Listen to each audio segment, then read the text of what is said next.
बिस्मिल्लाहिर्रहमानिर्रहीम। अस्सलाम वालेकुम। Welcome to my channel my kitchen secrets. आज मैं आपके साथ सब्ज़ चटनी की रेसिपी शेयर करूंगी। ये अमूमन तमाम घरों में बनती है और इसको बनाने का तरीका जो है वो थोड़ा बहुत हर घर में डिफरेंट होता है। तो मैं किस तरीके से बनाती हूँ आज मैं आपके साथ वो तरीका शेयर करूँगी। तो इस तरह से अगर आप ये चटनी जो है बनाएं और इसको अगर आप रमज़ान मुबारक के महीने में आप इसको एक बार ही ज़्यादा मिक़दार में बना के फ्रीज़ कर लें तो ये एक तो इस चटनी का कलर जो है वो चेंज नहीं होगा।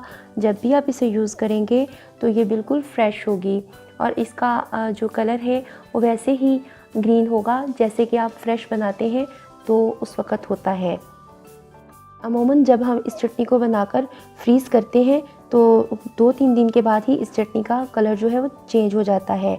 तो चलिए इसे बनाना स्टार्ट करते हैं।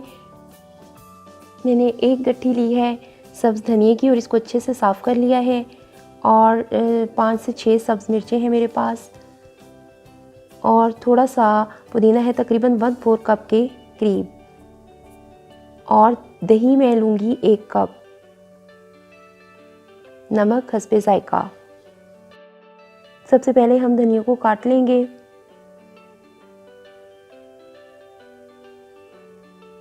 तो मैंने धनिया काट लिया है और अब मैं धनिए और पुदीने को अच्छी तरह से वॉश कर लूँगी।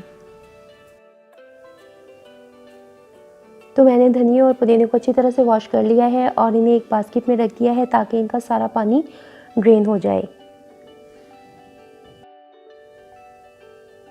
सब्ज़ मिर्चों को भी अच्छी तरह से वॉश कर लिया है तो अब हम इन्हें काटते हैं।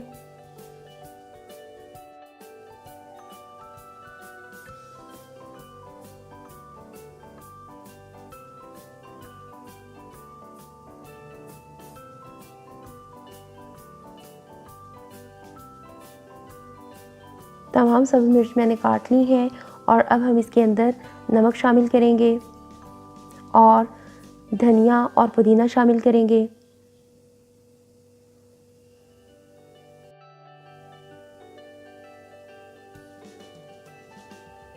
और 1 कप दही शामिल कर देंगे। इस चटनी में पानी का इस्तेमाल हम नहीं करेंगे। अगर आपको ये चटनी फ्रेश इस्तेमाल करनी हो तो फिर आप इसमें पानी का इस्तेमाल कर सकते हैं। अगर आपने इसको फ्रीज़ करना है तो फिर आप इसके अंदर दही का इस्तेमाल ही करें। नेक्स्ट रेसिपी तक के लिए मुझे इजाज़त दीजिए।